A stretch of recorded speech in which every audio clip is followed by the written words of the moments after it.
Friendsista di seluruh Indonesia maupun di dunia. Selamat bergabung dengan Ika Paket Talks UKI.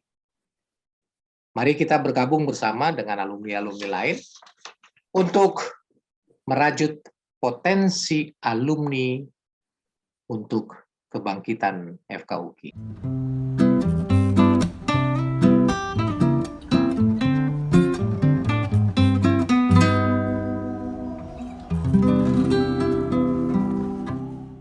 Berikut ini kita akan berbincang-bincang dengan dokter yang luar biasa. Kali ini adalah dengan Dr. Leonora J. Tiluata, SPJP Konsultan, yang biasa dipanggil dengan Dr. Oya. Beliau lahir tahun 68, masih muda. Lalu kemudian pendidikannya yang pasti dari UKI tahun 87. Ambil spesialisasi jantung dan pembuluh darah dari FK Unair. Mengambil pendidikan lagi kardiologi intervensi. Nah, menarik, riwayat pekerjaan ini luar biasa dari bawah. Dokter PTT, ini pegawai tidak tetap. Jangan bingung ketika yang muda-muda bingung ini apa PTT, itu pegawai tidak tetap. Puskesmas Takari Kabupaten Kupang tahun 95-96, Dokter PTT Puskesmas Sikumana Kota Kupang tahun berikutnya, dokter umum di Rumah Sakit Umum Daerah Profesor WZ Johannes Kupang. Lalu kemudian dokter spesialis jantung dan pembuluh darah di rumah sakit yang sama, dokter spesialis jantung dan pembuluh darah di Rumah Sakit Siloam di Kupang.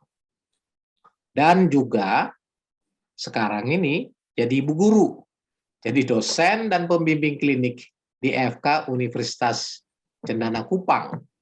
Nah, organisasi ini ya di Fellow Indonesian Heart Association atau FIHA. Fellow ASEAN College of Cardiology, FASCC, di Singapura. Ketua Perhimpunan Dokter Spesialis Kardiovaskular Indonesia atau PERKI Komisariat Kupang, Ketua PERKI Cabang NTT, Badan Etik PERKI NTT, Pengurus Pusat PERKI Departemen Pengembangan Organisasi dan Advokasi Kebijakan, Pengurus Pusat PERKI Departemen Pengembangan Kemitraan dan Kesejahteraan Anggota. Itu luar biasa dia profesi pada miliunya, pada peer group-nya. Lalu di ID sebagai anggota ID, kemudian sekretaris ID Cabang Kupang, tim rekomendasi dan izin praktek dokter Cabang Kupang, anggota MPPKI di wilayah NTT, ketua bagian medis Yayasan Jantung Indonesia Cabang NTT, dan kemudian ketua 4 Yayasan Jantung Indonesia Cabang NTT. Jadi memang dia betul-betul bergelut di bidangnya. Nah, bagaimana kabar Dr. Oya? Kabar baik, Bang. Oke, ini langsung aja deh. Kenapa sih kamu milih dokter dulu, lalu kemudian, kan begitu SMA nih, kan banyak dong jurusan-jurusan. Kemudian, lalu kemudian kenapa sih kamu pilih dokter dan kenapa mesti di UKI gitu loh? Silakan. Ya Bang, jadi kalau milih dokter sebenarnya tidak pengen jadi dokter, pengennya jadi dulu zamannya astronot, lagi hebohnya ya. Nah tapi terus tidak lulus, mau masuk IPTN Bandung pergi telat tes, jadi akhirnya tinggal ke Jakarta. Nah kebetulan ada kakak tau Bang, almarhum Dr. Tommy yang sudah jual di situ. Nah jadi pada saat pas hari-hari terakhir diantar sama bapak, almarhum mau pulang, terus katanya, wah anak saya ini nggak bisa, anak perempuan ditinggal di Jakarta tanpa belum status jelas kuliah apa. Dah wes daftar UKI tuh, gitu, ikut aja FK lagi. Pergilah tes periode terakhir. Nah akhirnya lulus dan ternyata berlanjut terus. Jadi kalau di UKI karena memang dulu FK rasanya FK untuk zaman 80-an itu ya yang paling ngetop dan paling heboh ya UKI. baru itu, yang lain semua kan belum terdengar suaranya. Jadi memang kalau keluar dari NTT sini, dari Kupang, biasanya semua adalah menuju ke UKI. Tidak hanya FK, tekniknya semua juga pasti menuju ke UKI. Gitu Bang. Nah, sekarang pengalamannya apa sih yang menarik di sana? Waktu di UKI? Ya. Wah, waktu di UKI itu, ya itu tadi saya bilang, karena kebetulan pas sudah ada kakak di sana, jadi kan kami bergabung di situ. Nah, disitulah saya lihat bahwa UKI itu untuk kekeluargaannya terlalu oke, Bang. Ya, jadi di rumah tuh jadi tempat tongkrongannya para senior-senior tuh, mulai dari Bang Ali Pasa, Bang Christian Parinsi, Kak Parlin, pokoknya semua deh gitu.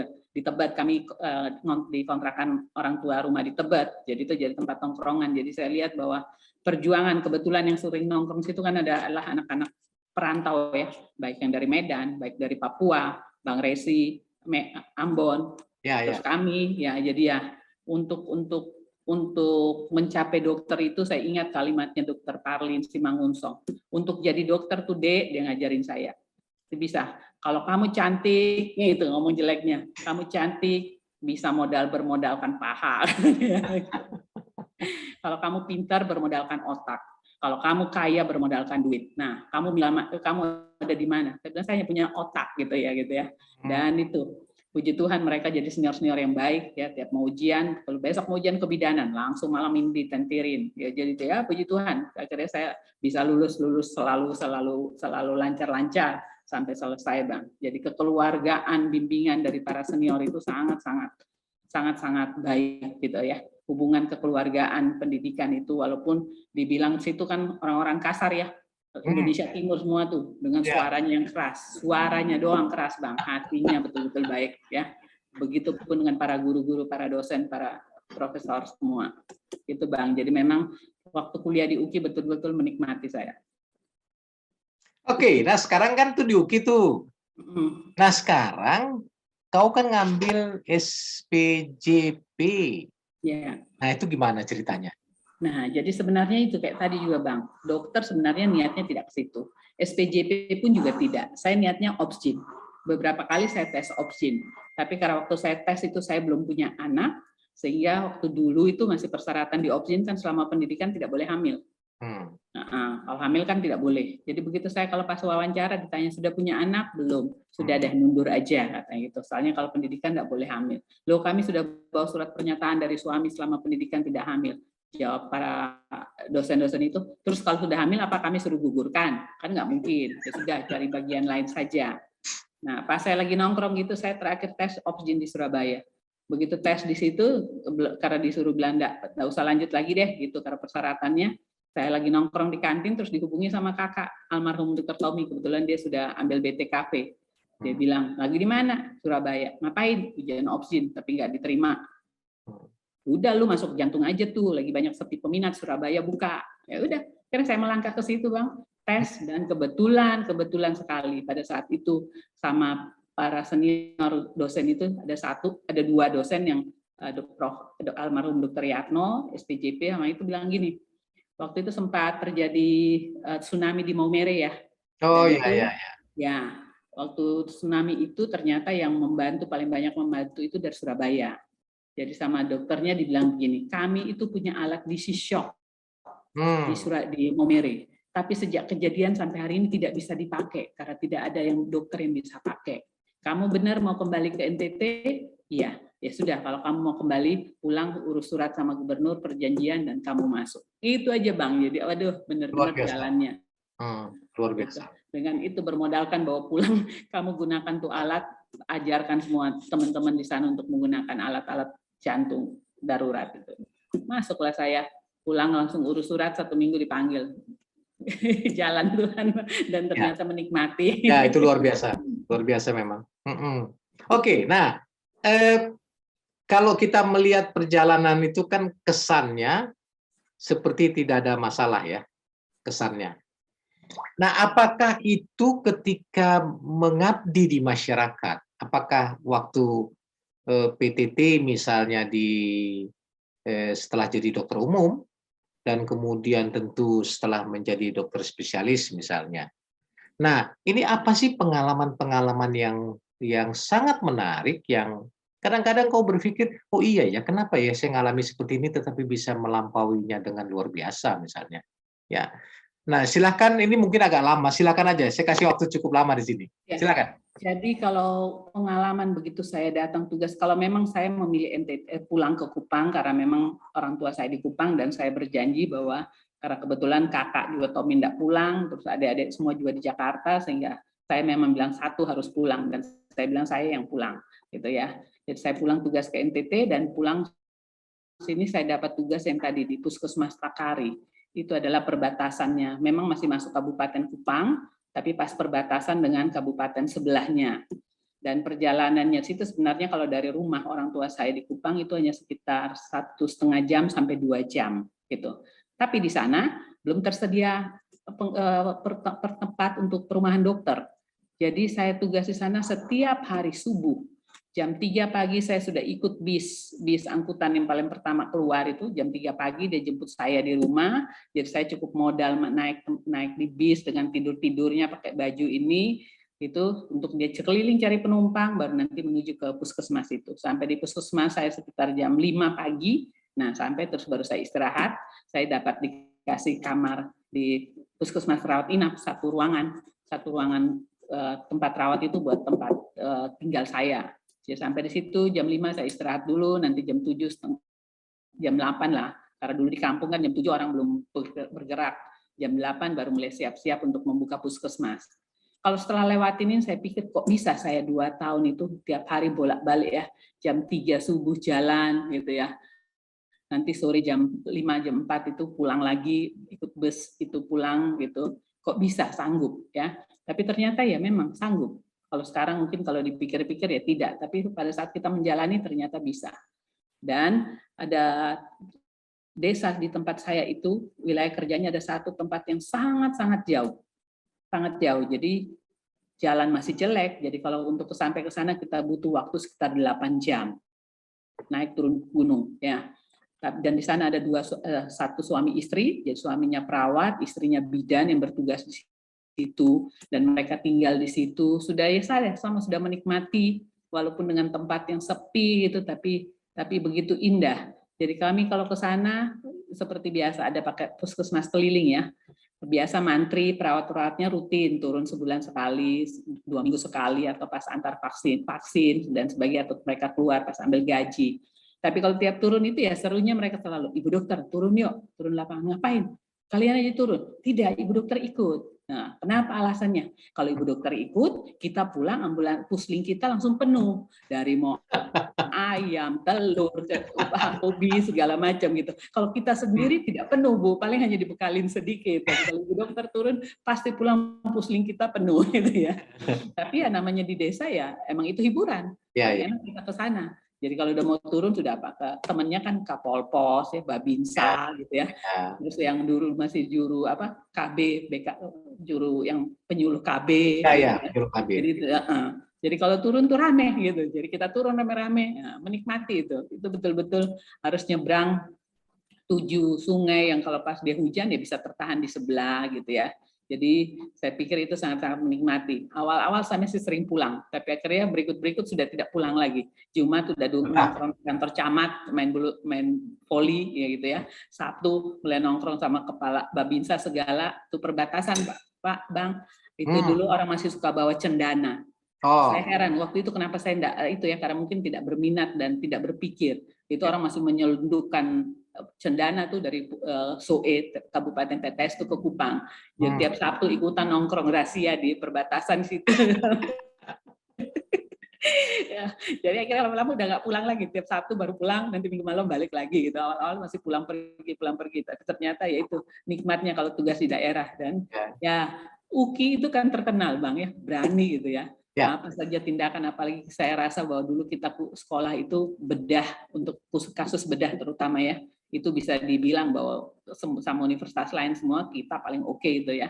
Jadi kalau kena ketemu kasus yang untuk tindakan bedah tuh percaya diri sekali kita, sangat percaya diri. Kasus Opjin juga, saya ingat kan kita dulu koasnya kan selain di UKI, di Cideng, terus di Ridwan Maureksa, nah, kan wajib Jadi pernah menolong itu plasentanya tidak keluar gitu ya, kembar kita mesti utak-atik tarik plasenta manual, berani itu dulu dikerjakan. Saya kalau sekarang mikir-mikir kok berani ya dulu ya.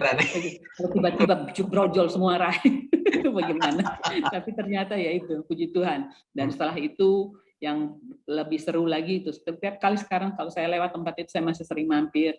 Begitu habis melahirkan mereka sistem itu tuh manggang, ibunya dipanggang di api itu saya pergi untuk ya habis itu ibunya kan sampai luka bakar dan sebagainya.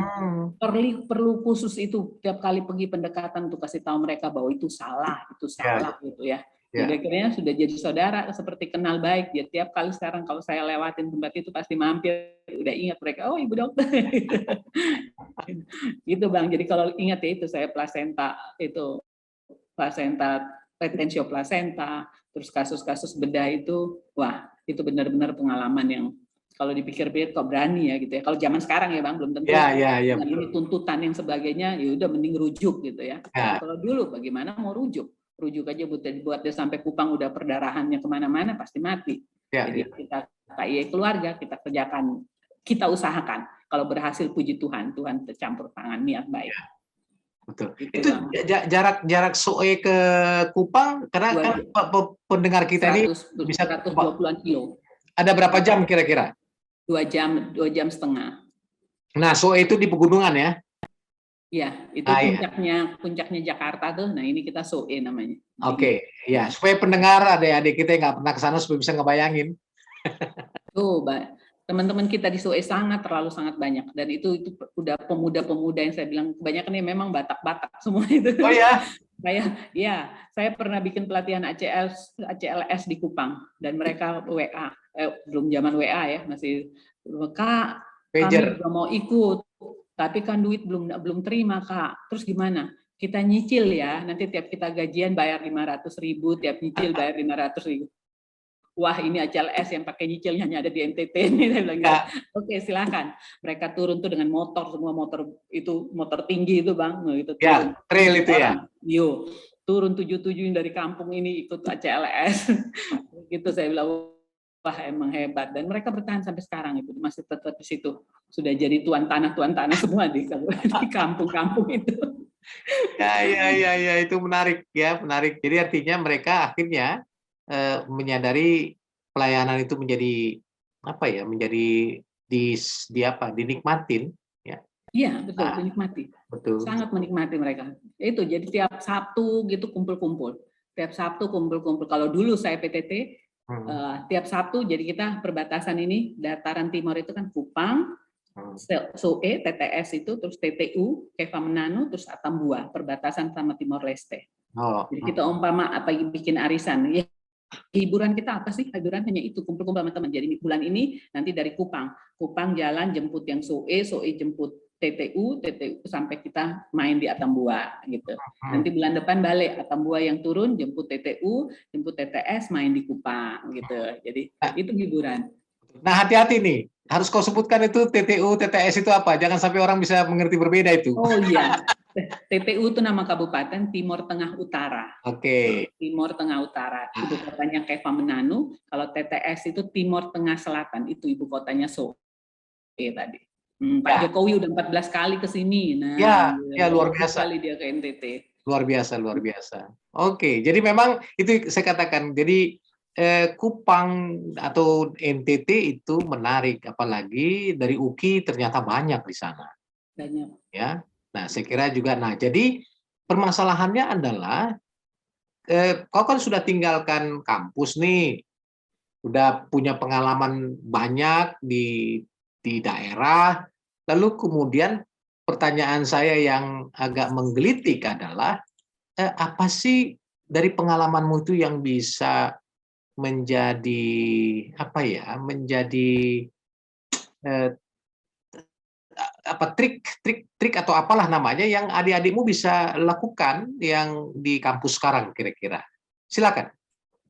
Oh, jadi kalau untuk adik-adik sekarang ya di FKUKI, saya selalu bilang bahwa untuk kita jadi dokter saat ini kalimat saya bahwa zaman keemasannya dokter sudah lewat. Kalau saya selalu bilang itu.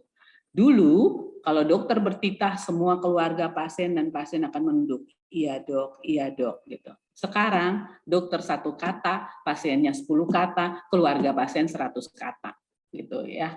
Jadi zaman sudah berbeda, persaingan sangat ketat, ya. Persaingan untuk dokter sangat ketat, ya. Sehingga kalau adik-adik sekarang dengan punya kesempatan ya, dengan segala macam fasilitas semua yang ada, tolong kembangkan diri benar-benar ya. Itu kayak tadi saya bilang, mungkin dulu saya tes jantung hanya dengan bermodalkan oh iya ada alat di sana yang belum dipakai, udah dek kamu pergi masuk dan ke sana ya, karena peminat belum banyak. Kalau sekarang untuk antri tes saja, untuk jadi dokter, selesai dokter jadi spesialis, antrinya sangat, persaingannya sangat keras. Jadi kita harus punya nilai lebih. Apa nilai lebih kita? Sama kayak waktu sekarang zamannya kalau tes mau masuk universitas ya, katanya ada jalur yang punya bakat ya, jalur pengabdian, jalur apa segala macam. Nah itu juga kita selain jadi dokter harus punya sesuatu yang lebih. Kalau jadi hanya mau konsentrasi dokter, dokter yang bagaimana?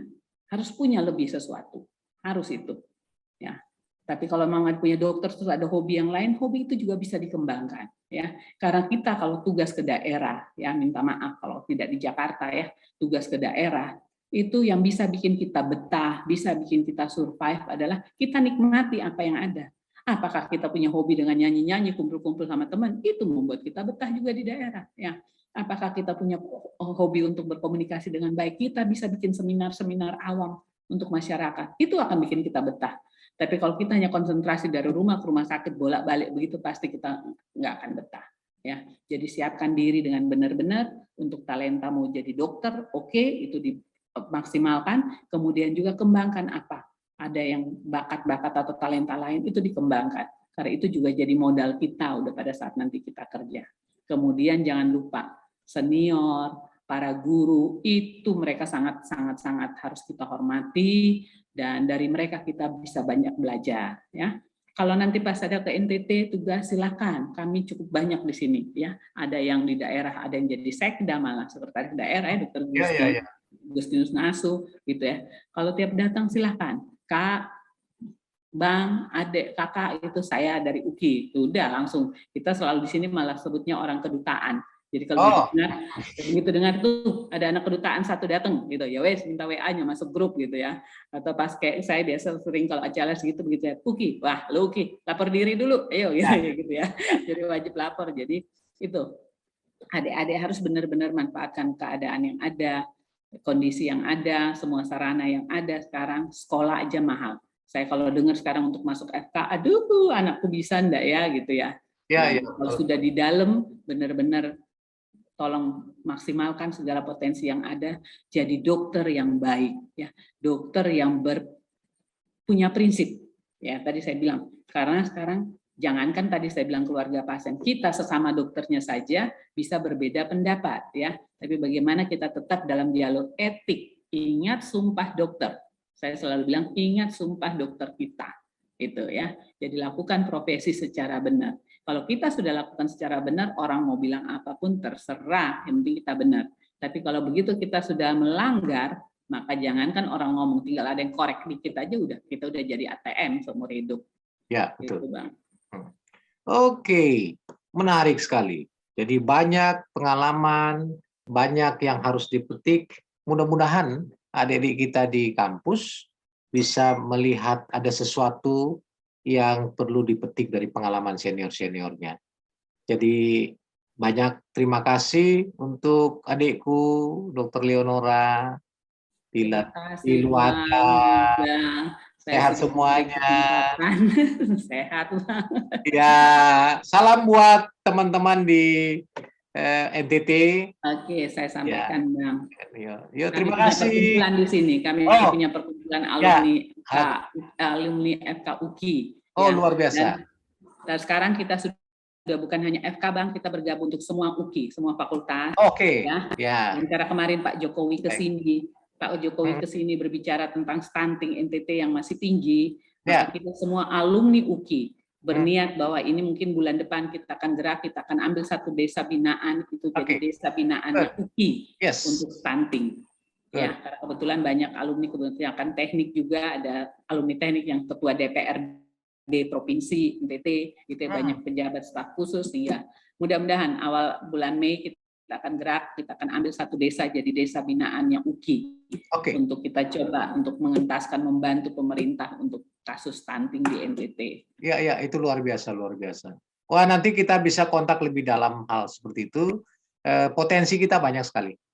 Ya, potensi kita banyak sekali. Semoga bisa bermanfaat untuk masyarakat Indonesia khususnya. Terima kasih, Bang. Terima kasih. Salam semua. Salam buat semuanya ya. Sehat semuanya. Para senior, teman-teman semua, kakak, adik, semuanya salam sehat. Tuhan berkati kita semua. Begitulah kira-kira pembicaraan saya dengan Dr. Leonora Tiluata, spesialis jantung paru konsultan, yang banyak hal yang menarik. Cuman jangan lupa untuk yang menonton ini, untuk like, kemudian share, subscribe, itu jangan dilupakan. Sampai ketemu pada acara selanjutnya. Ciao. Ciao. Salam sehat, Tuhan berkati.